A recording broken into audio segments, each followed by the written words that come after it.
Hi everyone, as you can see I've just come from the dry cleaners over here and got my suits ready, very very fine suits, ready for Shabbat, because one of the things we were talking about in our last session is that one should wear the finest, cleanest clothing on Shabbat. When we come in with the best food we eat on Shabbat itself, we wear the best clothes, the shiniest shoes, and everything's got to be splendid. So it's time. I've got a suit freshly pressed and everything else ready for Shabbat, and we're continuing this series of the daily halacha at the moment on Hilchot Shabbat. At the moment we're learning all about the honor of Shabbat at the moment. That's the topic we are in. We are concentrating on Siman 242 over here in this Yalkut Yosef book over here today, friends. So we're going to do only a few halachot today because I'll give a summary of what we learned in the last session. So first of all, I very much recommend to everybody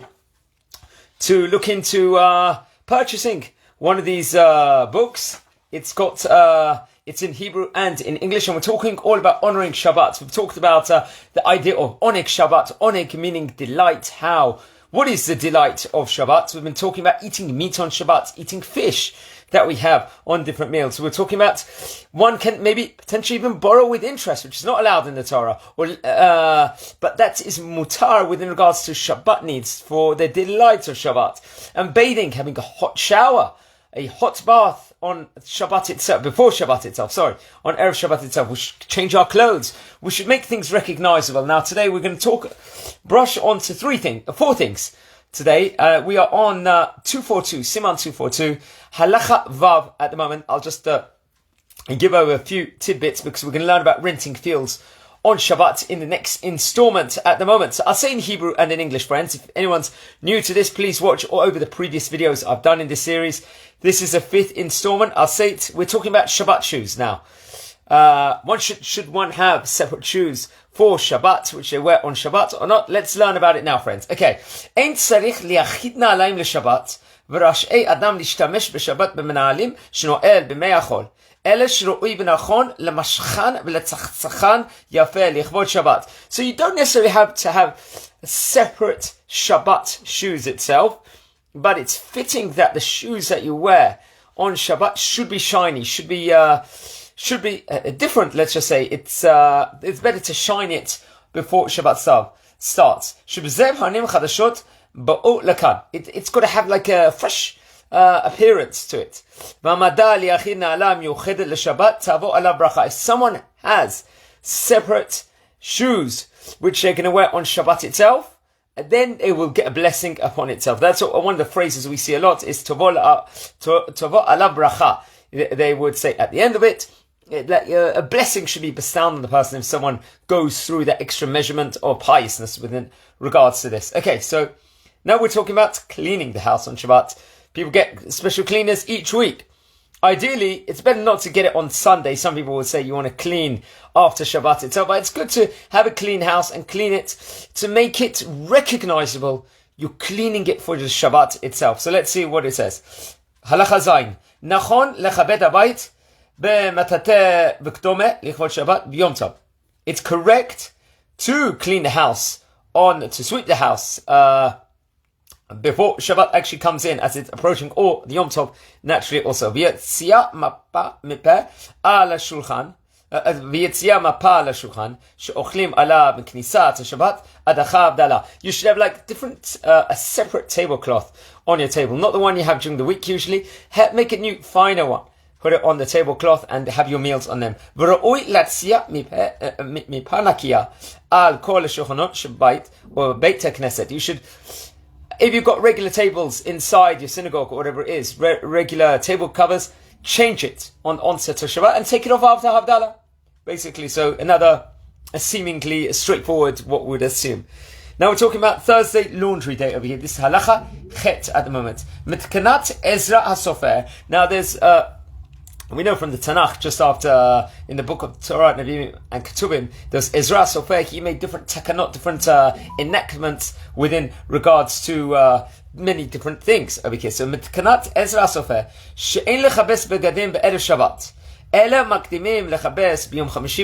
You shouldn't specifically, if you're gonna do the laundry, don't do it just a few hours, just on onset of Shabbat itself.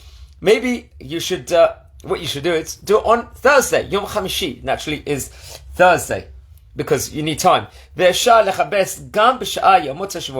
other days of the week, Monday, Tuesday, Wednesday. It's better if you're going to do the clothes, do it from the fourth day, that is naturally Wednesday. So with regards, you have to have the fear of Shabbat, let's just say. There's a warning of Shabbat coming. So when you're doing the laundry, do it in mind that you're going to have it clean and it's ready for Shabbat itself. So do it in advance. Now,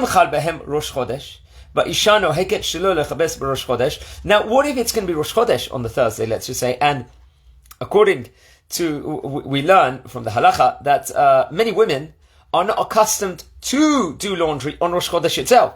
This is something that maybe we should go on to at a later stage. Then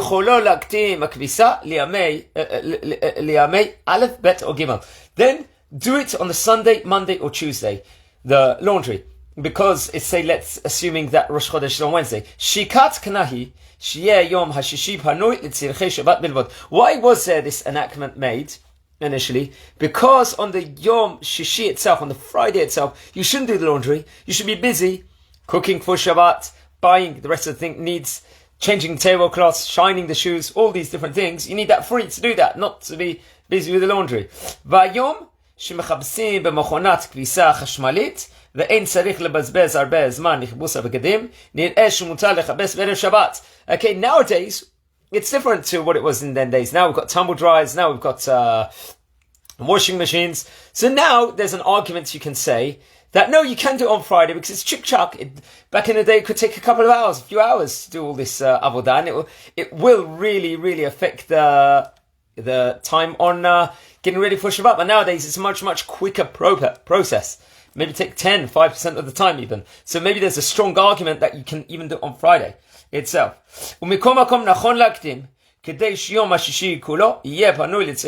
But still, it's correct over here, they conclude, to do it not on the Friday, but still on Thursday, despite there's washing machines, and despite there's a tumble dryer and all those different luxuries we've got now. Now, another important thing, halacha tet, which I very much recommend everyone to do, and a lot of miracles happened. I think one of the hostages was freed, and the mother of the free hostage before did a hafrashat challah, baked a challah for Shabbat, baked it, and the hostage was freed. We learned recently we're in this turbulent time here in Israel since the 7th of October. So what's this talking about? We're talking about baking bread for Shabbat.